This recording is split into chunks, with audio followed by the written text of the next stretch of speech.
এয়া মই লৈছোঁ ৰঙালাও আৰু আলু। তাৰ পাছতে লৈছোঁ পচলা। পচলাখিনি প্ৰথমতে মই চকলিয়াই কাটি লৈছোঁ। তাৰ পাছতে এয়া গিলাচৰ লগত মই এনেকৈ মিহি কৰি দিছোঁ। তাৰ পাছতে মই লৈছোঁ চয়াবিন, মটৰখিনি অলপ বইল কৰি লৈছোঁ। তাৰ পাছতে বুটৰ দালি, এইখিনি অলপ কোমলাই লোৱা হৈছে। তাৰপাছতে লৈছোঁ পিঁয়াজ, তেজপাত, জিৰা, এয়া ৰঙা জলকীয়া মই 2টা লৈছোঁ। আপোনালোকে মন কৰিলে অলপ পিচিও দিব পাৰে। আৰু মই লৈছোঁ ধনিয়া গুটি, জালুক, আদা, নহৰু আৰু কেঁচা জলকীয়া। কেঁচা জলকীয়াটো মই জ্বলা হ'বৰ বাবে পিছত দি দিম ভাজিখিনিত।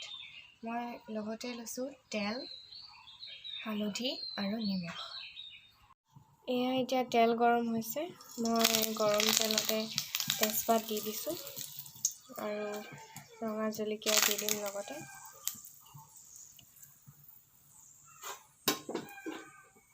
এইখিনি অলপ লৰাই দিম। তাৰপিছতে মই দি দিম জিৰা।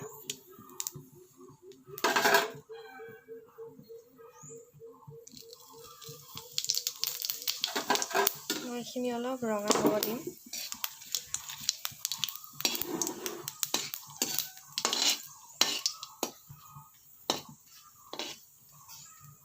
ৰঙা হৈছেহি আৰু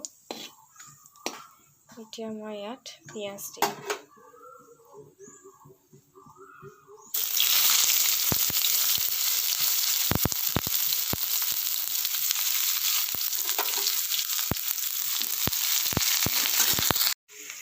এতিয়া মই আপোনালোকক দেখুওৱা গোটেইখিনি উপকৰণ গোটেইখিনি মই মিহলাই ল'লোঁ আৰু এতিয়া মই এইখিনি ইয়াত দি দিম।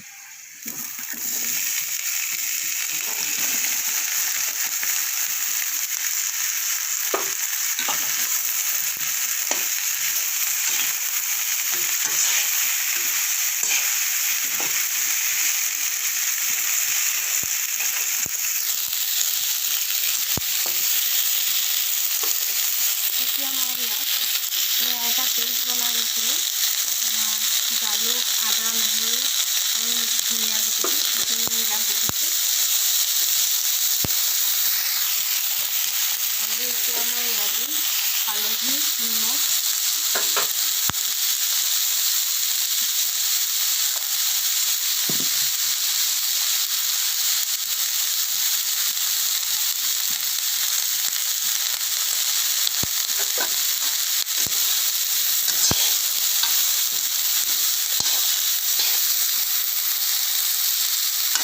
আৰু এতিয়া মই ইয়াত কেঁচা জলকীয়া দি দিম।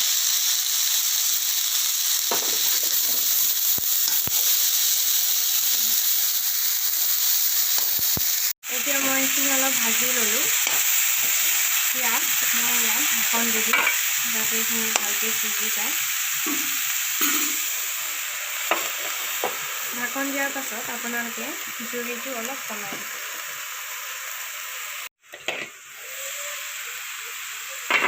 এয়া দেখিছে চব্জিখিনি অলপ সিজিবলৈ লৈছে। এতিয়া মই ইয়াত অলপ গৰম পানী দি দিম।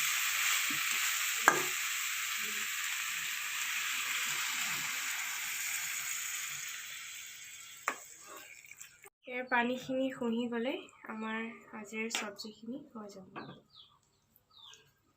এতিয়া মই জুইৰ ফ্লেমটো অলপমান বঢ়াই দিম।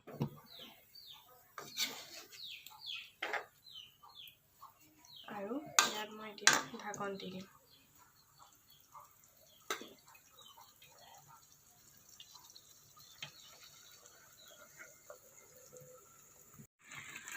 এয়া আপোনালোকে দেখিছে ৰঙালাওখিনি আৰু বুটৰ দালিখিনি গলি গ'ল আৰু পচলাখিনি ওলাই পৰিছে।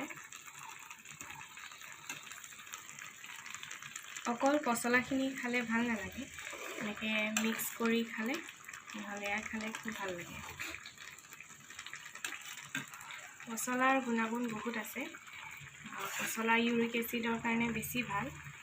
যাৰ ইউৰিক এচিড আছে এইটো খাই চাবচোন, খুবেই ভাল।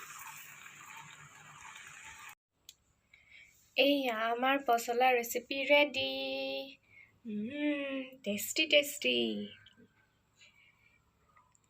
দেখিবলৈও ধুনীয়া লাগিছে আৰু খাবলৈও ধুনীয়া হ'ব। আপোনালোকেও বনাই খাই চাব দেই। তেনেহ'লে আজিৰ বাবে বাই বাই।